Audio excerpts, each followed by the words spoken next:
Hello, merry meet. So I'm sorry I haven't made a video in a while. I have been doing a project that has basically taken all my energy, so I haven't really felt like making one. I have started sewing.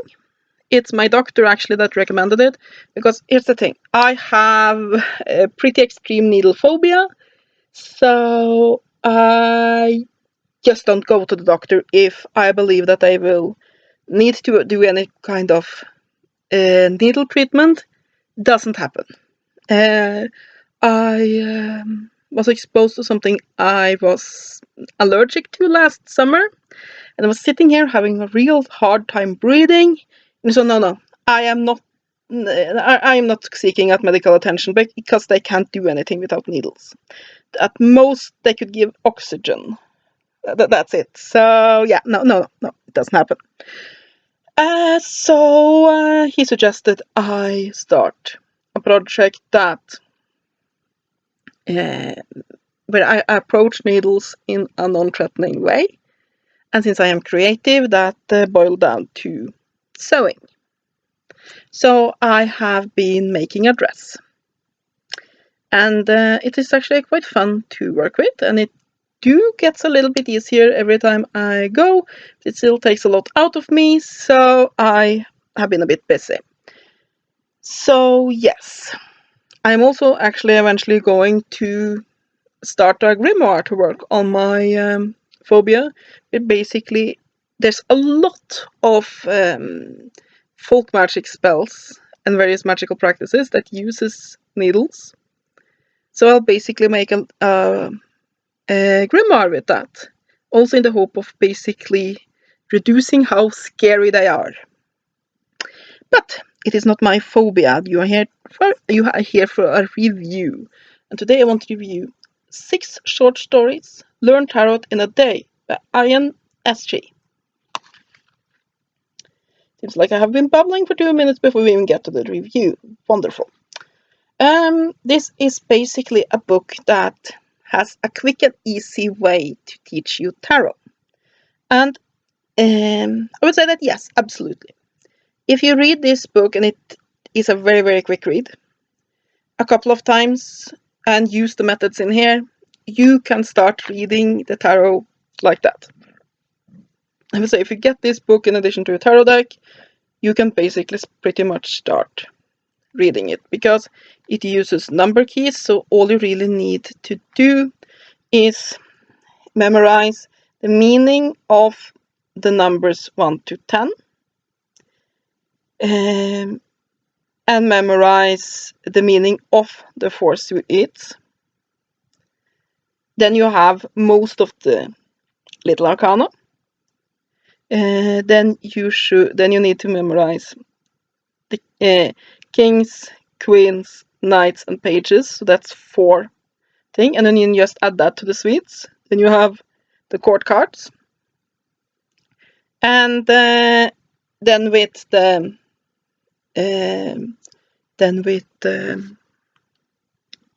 major arcana, you basically go by numbers again, and easy to remember short little words. So as such, it works very well.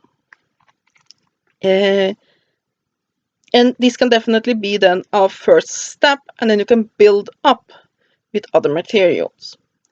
I'm not always agreeing with this person's ideas, though.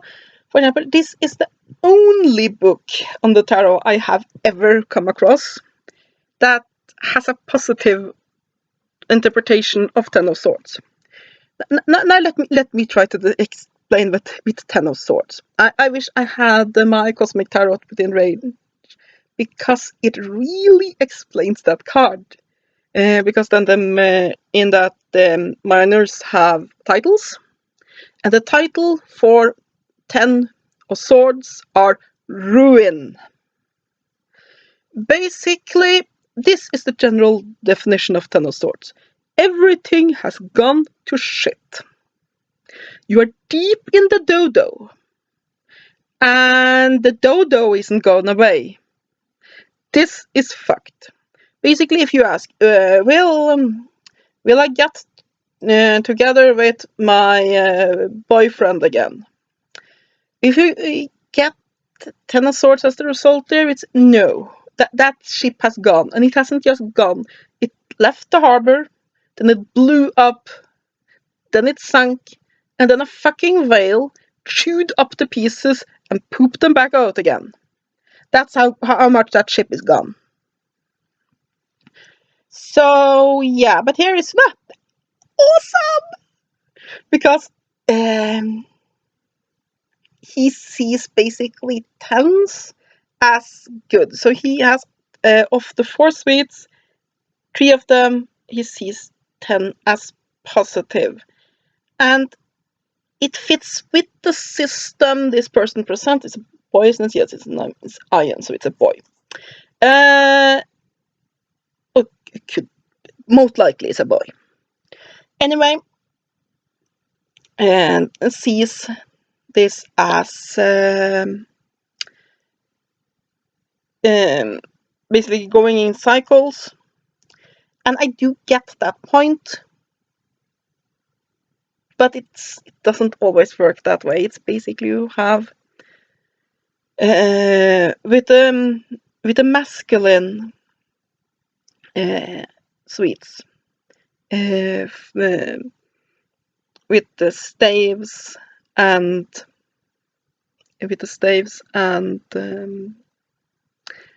swords. Most of the time, then staves represents fire, and swords represent air, but these two vary back and forth a bit. But they are generally seen as masculine, because both the wands and swords are phallic symbols. Basically, think of symbolism this way. I'll give an easy key here. If a thing is longer than it's wide, it is interpreted as a representation of a penis. Doesn't matter what it is. A wand, a sword, a match, a banana, everything, it's penises. You see, that's how it is. If it's long, it's a penis. Now you have a great occult secret here. So all of those are male, and they are generally seen as negative, while the tens in the feminine suites, that being cups and pentacles, are usually seen as more positive. And this has to do with whether or not they are active or passive. Basically, for active element, 10 can be seen as really negative, because that's stagnation. While for a passive card, 10 is a positive number, because it is stability. But 10 in a way is also a breaking down and starting over again, because for most part in numerology you go from 1 to 9, and then 10 is 1 again. So yes, but that's basically what it is.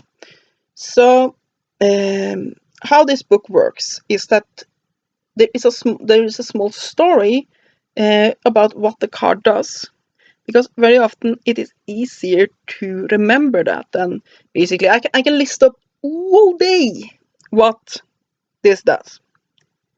Let me try to explain it another way. Let's say we go with a stone. Let's go with black tourmaline.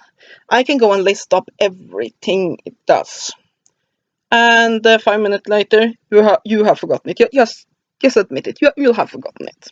However, if you were watching an episode of your favorite show, and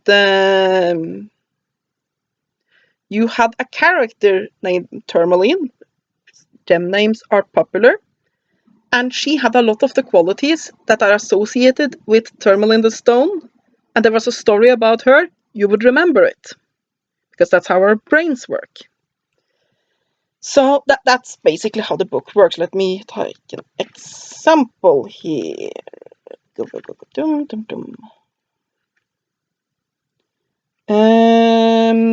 I resume. Story number 3, fulfillment of the cups. Suddenly you recognize a new beginning. You feel as an ever emerging river of positive emotions have, and even though it is still small, you know nothing can stop it. You let yourself be guided by your intuition, and you are rewarded by a deep emotional connection, full of the hope and promise that mutual enrichment will grow into real harmony and balance. Your problems are behind you, and the fulfillment is here. You are happy, and with what you now have, you are ready to enjoy even more good things that are bound to come. Basically, there is more to it, but each suite, for example, here has a story. Each, isn't it with each matriarch? Yeah, it's each. You have the fool's journey here about how he starts and goes through. It's basically a lot of tarot books have this, but it simplifies it. So yeah, what I like about this book is the layout of it. It does exactly what it sets out to do. You have 6 stories, the Fool's journey, each one story for each of the suites, and one for the court cards. This makes it easier to remember the cards, and then you have a lot of little short words that makes it even easier, and it bases itself on basically remembering what the numbers are. This is also in other books, but this makes it very easy. It's not very daunting. It gets you going with tarot readings and quickly. So, for example, let's say you know that the number 2 stands for unity. It is a continuation from 1. So with 1, you get a start, a new beginning, a blast of insights. Well, with 2, you're starting to build on that. You're starting to manifest it.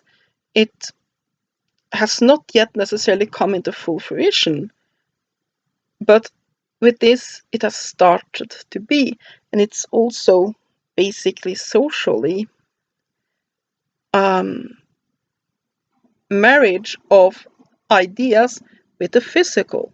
So it's a duality. By this, you might then know that, for example, and then you know that cups are about social things, about emotions. Therefore, if you get 2 of cups, you know that it is a relationship moving forward, because it's not in the start, right? But it's moving on to where it can manifest into a proper relationship. If you get 2 of pentacles, it might be a business proposition, a business taking off. It's starting to really develop. It has not reached a point of stability, but it is moving out of the starting point. So basically, if you know the numerological value and you know the cards, so you can basically, there's not a lot to remember to get going. I don't think this is a book that has a lot of use for somebody who already knows how to read the tarot, but for a beginner, it's a pretty good choice. The only things that I would really have a problem with here is that it has some iffy ideas when it comes to the numerological ideas, and like I said, all of these very, very positive tenors. But yeah, all in all, it does exactly what it sets out to do, which is if you read this book, and you can read it several times, because read it 2-3 times, it will be there, and you can definitely do that in a day. If you use this book and follow the advice, yes, you can learn to read the tarot in a day. And I mean, it doesn't matter to me if you buy this book or not, and it's out of print, I think, so it doesn't matter really to anyone if you buy this book or not. So it's not a sales gimmick. I believe that you can learn to read the tarot in a day using this book. which is really the whole point of it. So yeah, good job, book. That is also all it does. There is no floof here, nothing else. It teaches you a very, very simple method for reading the tarot that you can later build on. So yeah, that is my review of 6 short stories, Learn Tarot in a Day by Ian Eshey. And it's published by... It doesn't say actually, I think it's maybe self-published. Yeah, it's self-published. Yeah, I'll give this book 7 out of 10. It is pretty okay. I hope you have enjoyed this review. Have a great day and blessed be.